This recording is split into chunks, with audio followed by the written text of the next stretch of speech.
Ok. E aí, pessoal, tudo jóia? Estamos aqui, dia 9/8, quinta-feira. Eu estou fazendo ao vivo isso daqui, mais um vídeo para os Rebeldes Criativos. É o nosso sexto vídeo, pessoal. E aí, essa semana vai ser um pouquinho diferente. Eu não tenho nenhum convidado hoje, não deu para compatibilizar as agendas aí do pessoal. Então, eu resolvi falar sozinho aqui para vocês hoje. O chat está aberto, quem estiver ouvindo aí quiser interagir, está aberto para interagir. Eu resolvi trazer um papo que é sobre espiritualidade terrestre. Teve um tempinho atrás, aí eu fiz um post, tá aqui no grupo do Rebeldes Criativos, mas também fiz no meu perfil pessoal e tal, onde eu colocava vários temas que me interessam, né, que também me motivam, e falei, e aí, pessoal, qual desses temas te interessa mais? Para poder saber dessas pessoas que estão conectadas, né, e que eu estou conectado com elas, quais são os temas que mais fazem, que fariam mais eco, né, que mais repercutem.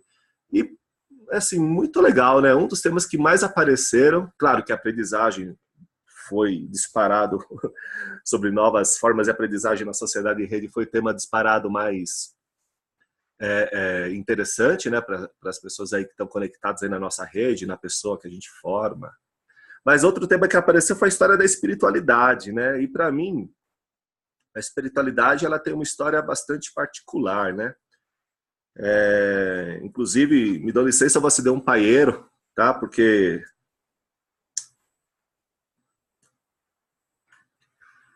eu não fumo, pessoal.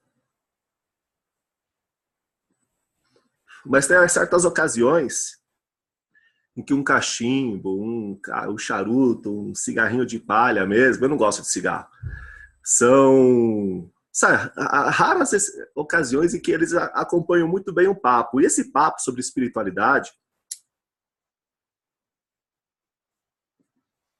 eu acho importante. Eu fui comprar esse paeiro aqui, porque eu não fumo, não tenho nada disso aqui, mas eu fui lá comprar especialmente para aqui, para esse nosso papo. Que eu acho importante, porque uma das primeiras ideias, né, que quando a gente fala de espiritualidade terrestre, né, a gente não está falando de uma espiritualidade humana no sentido de ser suja, de ser inferior, não tem nada a ver com isso aí, não. Mas a ideia de pureza, né, e aí o cigarro é legal por causa disso, a ideia de pureza é uma ideia complicada e que permeia a espiritualidade, vamos dizer assim, comum, como a gente entende por aí. A ideia de pureza é muito maligna, né? Talvez um dia a gente possa fazer uma conversa só sobre isso. Até uma coisa que eu estou sentindo necessidade, né? Dos vídeos que a gente está fazendo aqui do Rebeldes Criativos. Eu fiz uma primeira experiência nesse primeiro mês com o tema bem aberto, sem nada definido e tal. Não que isso não seja legal ter, eu acho que é legal, mas eu estou sentindo a necessidade de fazer um aprofundamento em alguns temas mais específicos. E essa ideia de pureza pode ser um deles, né? O problema do paeiro é que ele apaga toda hora, então eu vou ficar aqui acendendo enquanto eu converso com vocês. Tá joia? E eu estava dizendo que a espiritualidade para mim tem uma história particular, porque desde criancinha, eu sempre fui muito ligado com essas coisas de outros mundos, digamos assim, né?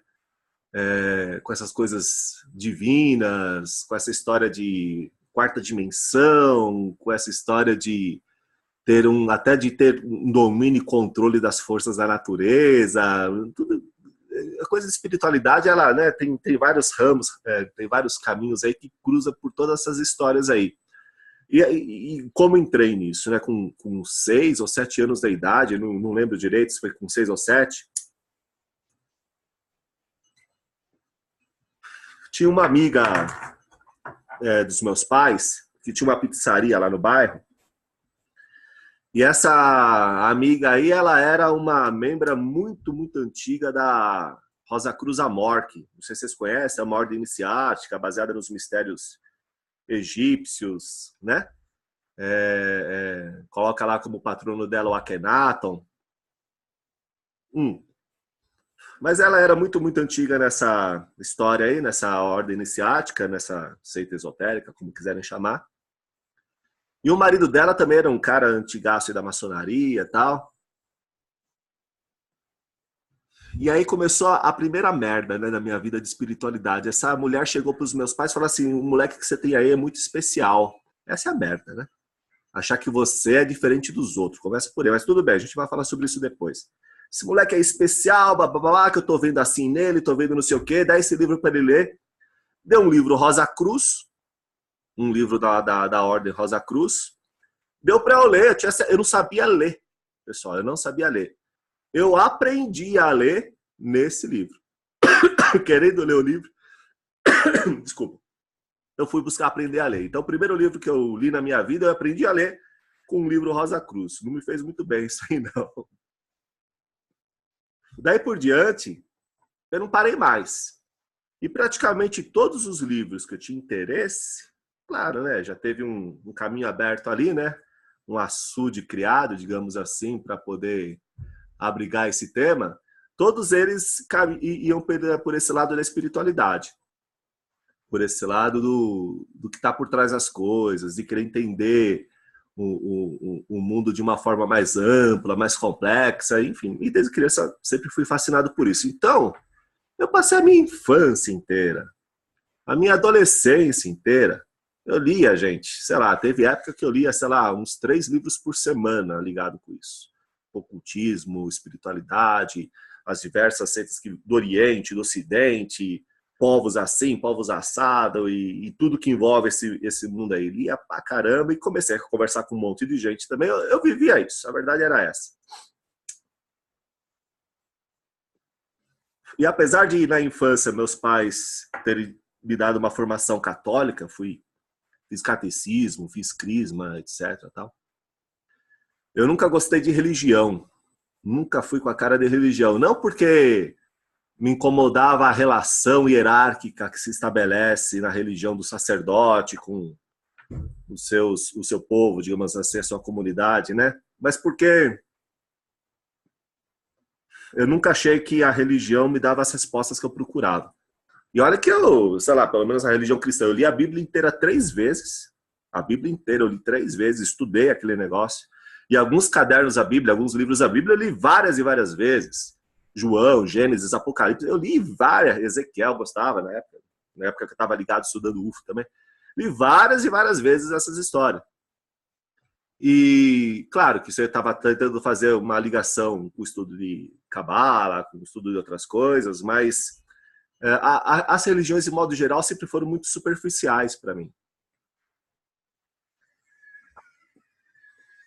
E a maneira que eu tive de buscar as respostas às perguntas que me incomodavam era naquilo que eu considerava que estava por trás das religiões, que na verdade sempre teve, que eram as ordens iniciáticas.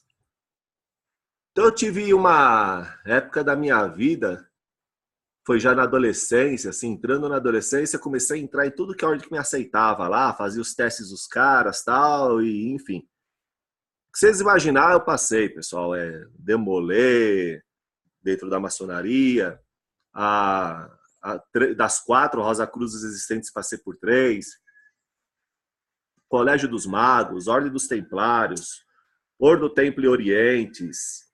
Fui convidado para umas iniciações na Europa, que aí não quis cair fora, através da Arcirces lá no Sul, que estuda mais cientificamente as histórias, assim. Depois convidou para essa Ordem Soberana do Templo Iniciático, ligado ainda com a Mork lá, porque, enfim, o Imperator da Mork é filho do grão-mestre dessa ordem. Bom, passei por ordem pra caramba, até que eu cheguei numa, que é a Sociedade Brasileira de Eubiose. Não sei se vocês já ouviram falar. Meu, se você busca conhecimento, bom, eu estudei alquimia, estudei cábala pra caramba, mas aí são essas coisas que não estão em ordens, né? Você fala, vem aqui numa ordem iniciática para estudar cábala, para estudar alquimia, é lorota, pessoal. Porque esses estudos, se você cruza com um cara desses, é onde você começa a investigar junto as coisas e trocar algumas figurinhas. Porque ou o estudo é muito autodidata, muito individual, ou é quando você dá sorte de cruzar com um cara que está uns bons anos aí palmilhando esse caminho. E aí, quando eu cheguei na eubiose, de tudo aquilo que eu vi já, que eu já tinha visto anos e anos estudando, eu nunca encontrei um lugar com tanto conhecimento. Não só daquilo que eu já tinha visto, mas principalmente daquilo que eu desconhecia. Eu fiquei maravilhado, né? Falei assim, nossa, achei o meu lugar, aqui é bom demais. Eu era um pé rapado uma certa época da minha vida, não tinha grana para viajar lá para o centro deles, que era aqui no sul de Minas. Eu comecei a vender todos os meus livros, eu tinha livros raríssimos ligados ao ocultismo, tal. Não sei se o pessoal que é de São Paulo aí se conhece a livraria Horus e a Zipac. Na minha época ali, década de 90, eu ia lá para eles para encomendar com eles uns livros, para importar, porque só tinha fora do Brasil, para poder aprofundar algum estudo que eu estava fazendo. Era por onde eu conseguia ter acesso a alguns manuscritos, alguns documentos que você não encontrava por aqui em nenhum lugar. Então tinha coisas raríssimas, que eu ia para o sebo vender a preço de banana, porque na minha percepção da época, a experiência e conhecimento que eu tinha com um fim de semana de viagem, conversando com as pessoas ali e tal, não sei o que, era tão fabuloso, era tão maior do que tudo aquilo que eu já tinha acumulado, que falei, não me interessa nada disso, isso aqui vale muito mais, vendo por preço do banana, eu vou conseguir a grana, sem conto, colocava no bolso para passar um fim de semana lá, aprendendo. Olha aí. Mas essa era a história. Então, assim, eu estou contando um pouco, bem resumidamente, essa minha história pessoal, para dizer para vocês que, caramba, eu fui uma outra pessoa no passado. E quando eu falo que fui uma outra pessoa, é porque realmente eu passei por uma mudança grande. Assim, nós, enquanto pessoas, nós mudamos no decorrer das vidas, né? Ao ponto de ter aquela tribo lá que a gente gosta de citar por aqui, os Pirahãs, né? Eles mudam inclusive de nome, né? Que é uma coisa muito interessante, né?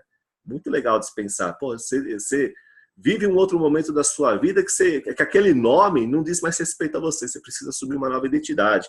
Inclusive tem vários rituais de passagem relacionados com isso, né? Mas então eu mudei bastante. Então quando eu falo que hoje eu sou uma outra pessoa, eu conhecia muito essas coisas do passado. Vamos dizer assim, que eu tinha uma pessoa até entrar em obiose, durante a obiose eu fui uma outra pessoa, e hoje eu já sou uma outra. E a merda é que a memória da pessoa que nós fomos meio que fica lá. Eu já esqueci de um monte de coisa, sei lá. Às vezes começar a falar vai trazendo, né? Mas assim, eu tive muito conhecimento em relação a essa espiritualidade, que é o que está por trás das religiões. E é o que meio que fundamenta, assim, todas elas têm traços muito incomuns, né? Que é a maneira como elas estão estruturadas, a maneira como elas enxergam o mundo, a história de que existe uma ordem pré-existente, a ideia de indivíduo, de empoderamento individual, de que você é capaz de controlar as forças da natureza e que são as forças do universo, a ideia de unidade, de que fazemos parte de uma coisa única, né? E esse único entendido como unidade mesmo, como uma coisa só, né? Que não é fractal, né? A ideia... São tantas coisas que transpassam por aí, pessoal, enfim.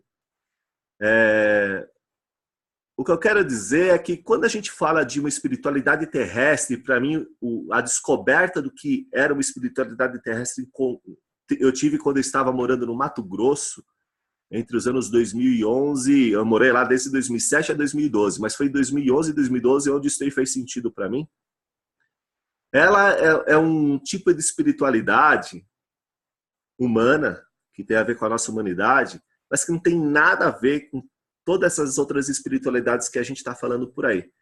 Então, eu não sei, se a gente fosse falar assim, Marcelo, você está falando de espiritualidade terrestre, mas o que é espiritualidade terrestre, então? O que é isso? Porque todas as outras espiritualidades, ela tem um caminho de evolução, né? Você vai lá degrau por degrau, evoluindo, tem graus de iniciação, né? Você é discípulo, você é adepto menor, você é adepto maior, você é iniciado, sei lá, você vira um avatar, é um mestre, bababá, vira um anjo, né? É sempre um caminho de subida a alguma coisa que é tudo, pode ser tudo, né? Pode ser anjo, ET, IT, intraterrestre, pode ser o lagartinho, né? Pode ser menos humano. Ou seja, é um processo de negação daquilo que você é, né? Daquilo que te constitui. Deixa eu acender aqui, pessoal.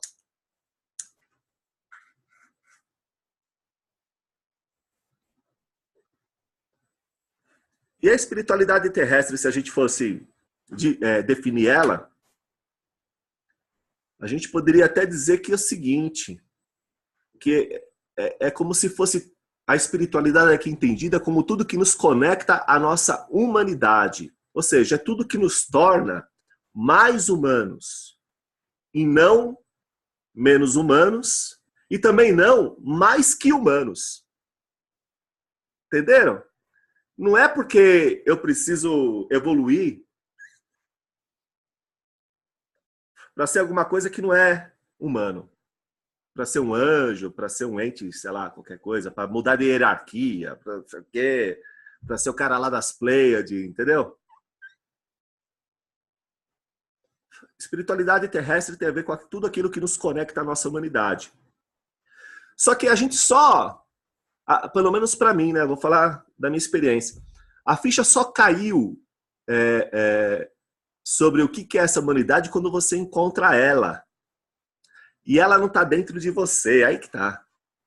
Essa espiritualidade terrestre não é algo, não é aquela quintessência, não tem a ver com a sua mônada, não tem a ver com o seu self, não tem a ver com nada disso que a gente está de saco cheio de ouvir em tudo que é lugar por aí. É uma coisa que está fora de você, está dentro de você também, mas é porque te transpassa, né?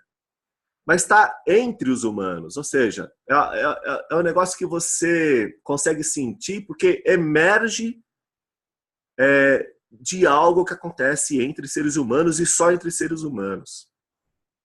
E quando você toma contato com isso, a ficha que cai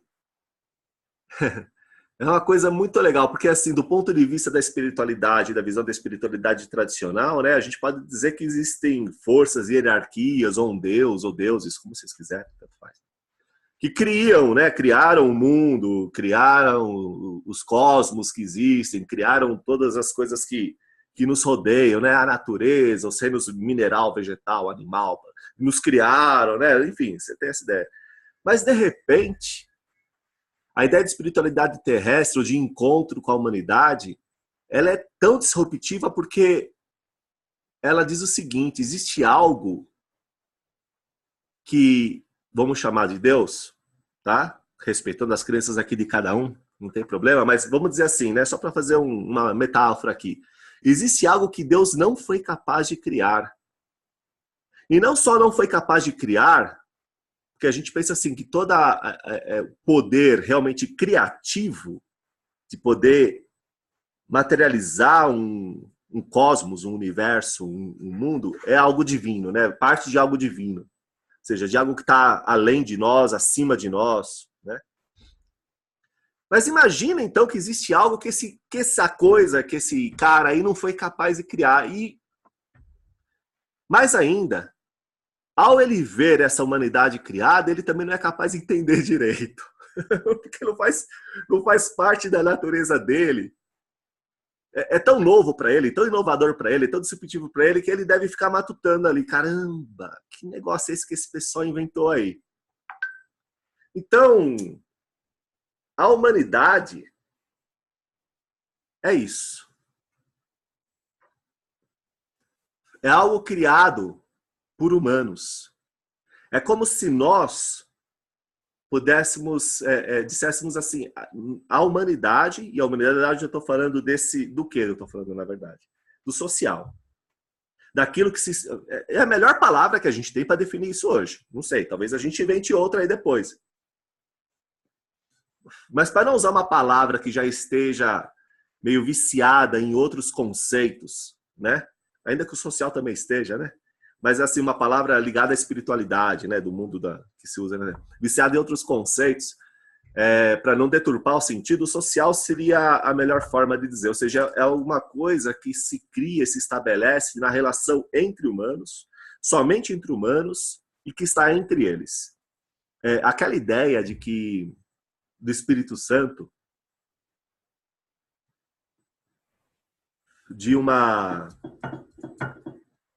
força que está entre nós, ele está, não é no meio de nós, né? Ele está entre nós. Essa é uma ideia muito poderosa, né? Porque a gente pode fazer uma analogia com o que eu estou falando aqui de espiritualidade terrestre. Então é alguma coisa que está entre nós e é esse social. Essa é a nossa humanidade. E é alguma coisa que nós criamos. Porque não tinha outro jeito de ser criado, senão de um humano com outro humano, senão através de uma rede. Falando assim, talvez não faça muito sentido para vocês, talvez para outros façam, mas assim, é uma coisa que ou você entende num glance, né? Ou você, quando alguém cita uma coisa dessa, fala assim, cara, peraí, que sentido que fez isso para mim? Ou isso faz muito sentido para você na hora, não adianta nem explicar, pessoal. A verdade é essa. Não adianta explicar. Querer explicar isso daí é entrar numa loucura. Mas então, para mim, a espiritualidade terrestre, ela surgiu, e eu descobri ela quando eu estava no Mato Grosso, quando eu passei por um processo de transformação, tanto interna quanto externa, muito forte, muito intenso. Foram anos complicadíssimos para mim lá, desse ponto de vista, porque é uma crise, né? E crise é isso, né? É um processo, é uma transição, é um processo de transformação. Mas que foi durante ela, e a crise foi isso, né? Porque quando eu tomei contato com isso, eu falei assim, caramba, isso não tem nada a ver com tudo aquilo que desde 6, 7 anos de idade eu aprendi. O que eu estou vendo aqui é muito diferente do que todos aqueles caras, adeptos, mestres, iluminados, não sei o que, falaram. Bom, então, passar a pensar de um jeito que acompanhe esse novo emocionar, essa transição, essa transformação, ela não é uma coisa muito prazerosa, não. Ela é dolorosa. Isso eu posso falar para vocês.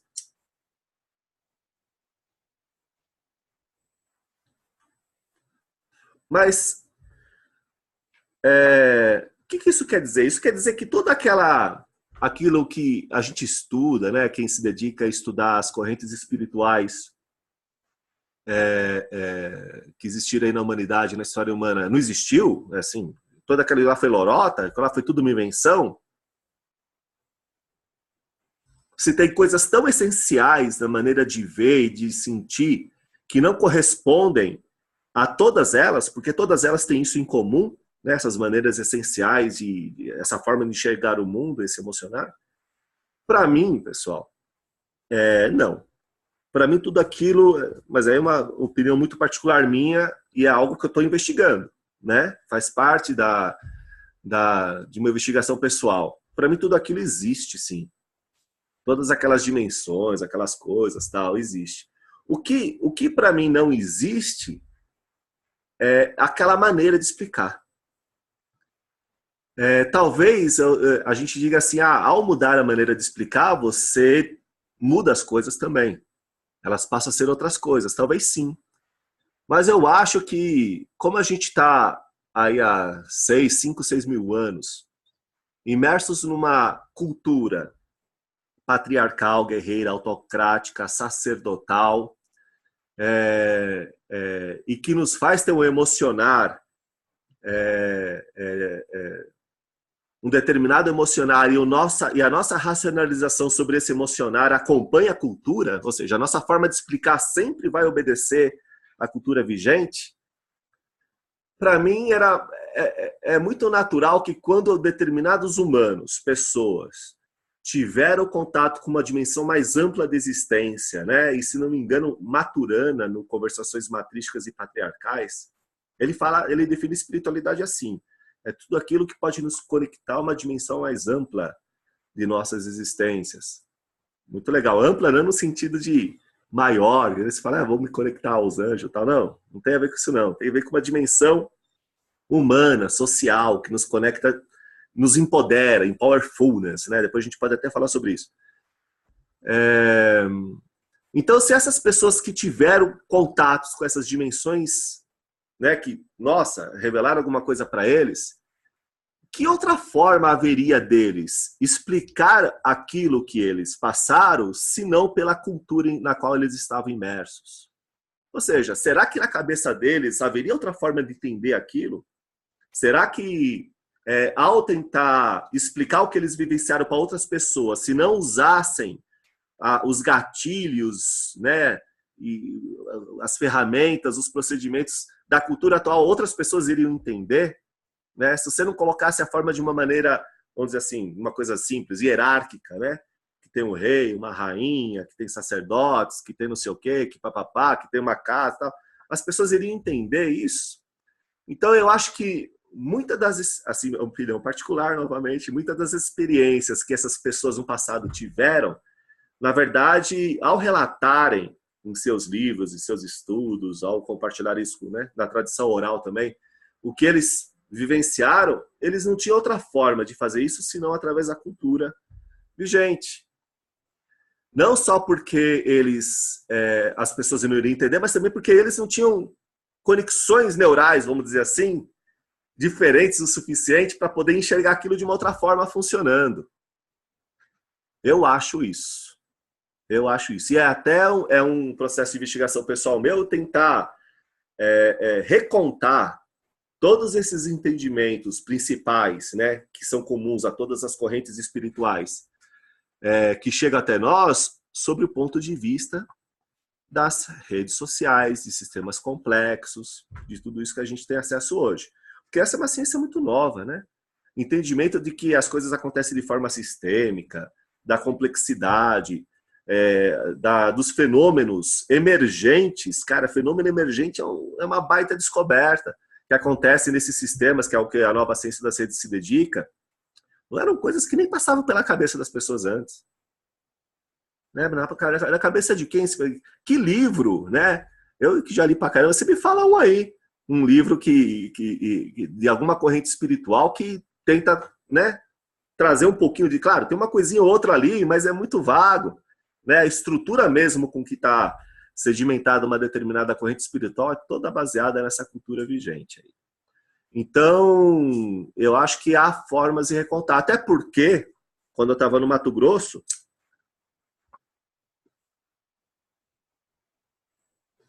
eu tive algumas experiências espirituais por lá, e que, como eu já estava nesse processo, eu falei, nossa, isso daí é assim, cara.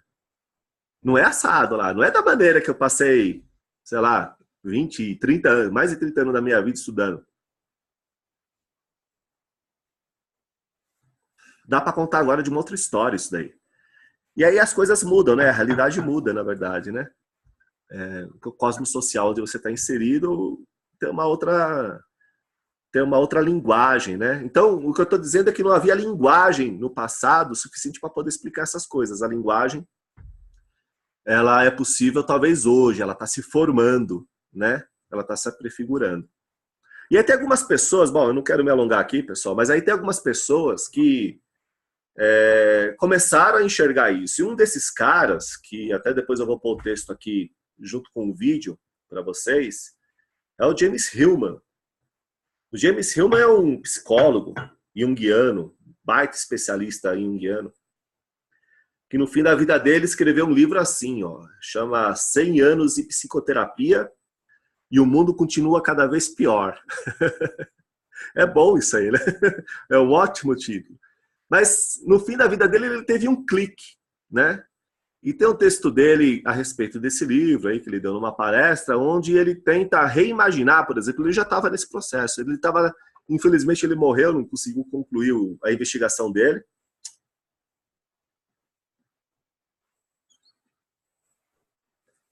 Mas ele tentava reimaginar, por exemplo, o self, não como aquela coisa individual, interna sua, mas o self como um processo de interiorização da comunidade.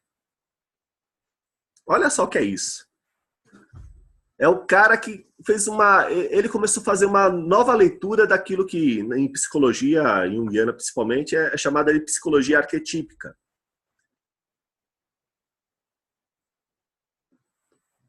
Então é como se a ideia de é uma nova forma de enxergar aquilo que a gente chama de anima mundi, né?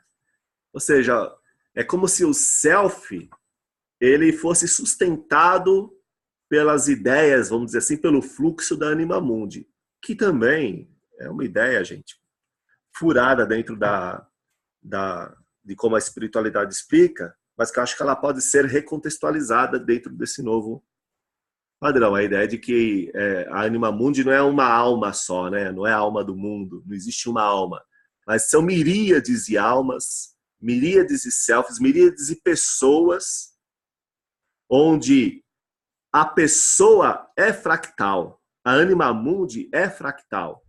no sentido de que eu sou toda a Anima Mundi, e a Anima Mundi como um superorganismo também o é, né? Ou seja, fractalmente eu sou toda a Anima Mundi. E à medida que ela está se mudando, transformando, ela muda em contemporaneidade ou em tempo real com as minhas mudanças. Então é como se nós fizéssemos partes de um mesmo emaranhado, né? De uma mesma rede, de uma mesma conexão. Isso tem a ver com a humanidade, com esse cosmos social que eu estava falando antes. E aí, uma das frases que eu separei aqui para ler para vocês do Hillman, no finalzinho já dessa palestra dele, que eu vou deixar aqui para a gente pensar, né? Que ele fala assim: você acha a você mesmo ao entrar na multidão, que é o significado básico da palavra polis, fluxo e muitos. É muito legal essa frase dele. Então, ele foi um puta cara inovador, começando a enxergar, né, com novos olhos tudo aquilo que Jung, porque Jung a gente sabe, né? Ele foi um cara que bebeu aí nas correntes do Oriente, espirituais do Oriente, e formatou, né? Teve a vivência dele, uma puta vivência, inclusive, e chegou nas conclusões que ele chegou, mas aí o Hillman conseguiu dar um passo além. Ele começou a dar esse passo. E foi muito inovador ao enxergar isso. Ou seja, é um trabalho que a gente poderia começar a dar continuidade, né? E assim como enxergar com novos olhos a ideia de self, todas as outras ideias que as correntes espirituais trazem, como que seria enxergar isso dentro desse conceito de espiritualidade terrestre? E aí, pessoal, tem um documento aqui, que eu também vou pôr no link aqui desse vídeo, que chama Escritos Espirituais. O Augusto de Franco, ele colocou, que é um cara, enfim, com quem eu converso muito isso também, a gente conversa pra caramba, investiga isso junto, e ele teve nos anos, nem sei que ano isso aqui, acho que foi em 2012, 2013, por aí, eu comecei, nem conheci ele pessoalmente, a gente começou a trocar várias ideias sobre coisas espirituais, e ele reuniu isso aí num documento. Eu particularmente estava muito ainda no começo de entender isso, ou seja, estava deixando aquela maneira de pensar e aquele emocional para entrar nesse novo que a gente pode estar colocando aqui como uma espiritualidade terrestre.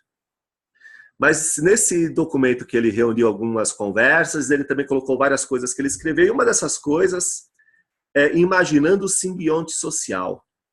Esse capítulo desse documento, que eu vou colocar no link junto com esse vídeo aqui, é muito legal. Ele é curtíssimo e eu gostaria muito de ler para vocês, é bem curto, para poder encerrar esse vídeo do Rebeldes Criativos de hoje e incentivar a nossa interação, a nossa troca lá no grupo, né, na nossa comunidade do Facebook. Vamos depois conversar por lá, né? Eu coloco todo esse material na área de membros, mas o lugar que eu escolhi assim para a gente poder conversar a respeito é lá no grupo mesmo, né?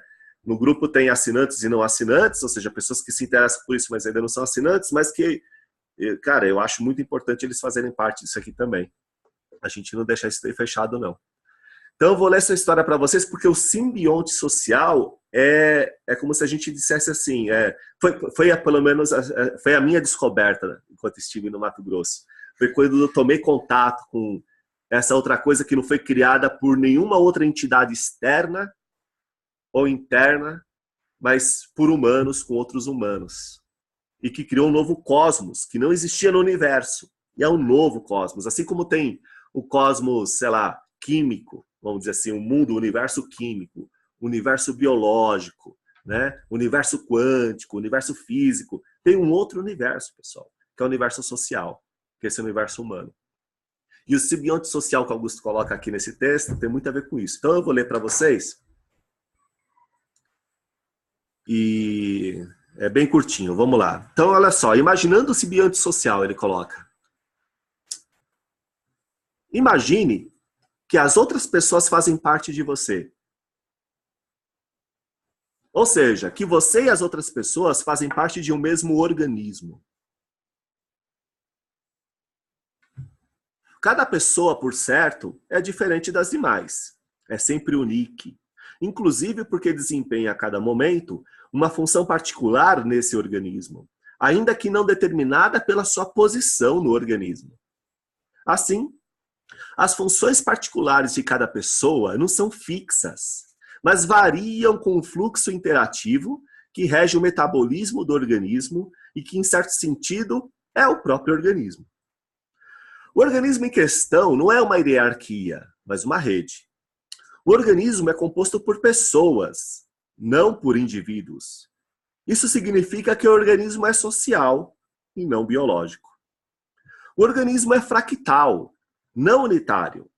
Cada pessoa faz parte do organismo, mas também é o próprio organismo em pré-figuração. Ou seja, as pessoas só existem como tais enquanto estão prefigurando o organismo. O organismo não existe, porém existirá. Não porque só possamos percebê-lo movendo-se solidariamente, dançando como um corpo, como organismo mesmo, a partir de níveis altíssimos de interatividade que ainda não foram alcançados, mas porque seu tempo ou modo de ser é o futuro. No presente, porém, existem as pessoas.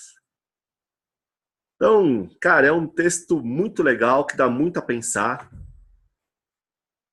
que ele fala de passado, presente e futuro, fala da questão da pessoa, fala do organismo como algo vivo se prefigurando, ou seja, não existe uma ordem pré-existente em relação a isso. E vamos conversar sobre isso? Topam colocar lá no grupo algumas ideias, abre um post lá atrás, enfim. Então, pessoal, eu agradeço terem acompanhado, valeu mesmo. Rebeldes criativos e também rebeldes e criativos dessa semana é esse, espiritualidade terrestre. Se gostarem, fala, a gente pode ir aprofundando isso. Aqui no Rebeldes Criativos a gente tem um escopo, né, um universo de temas para poder tratar à luz dessas novas descobertas muito grande, né, muito amplo. Então, podemos, uma certa época, aprofundar isso, noutra entrar em outras, enfim. Tá aí com vocês, a gente vai dançando junto, tá ok? Pessoal, obrigado, abração, tudo de jóia.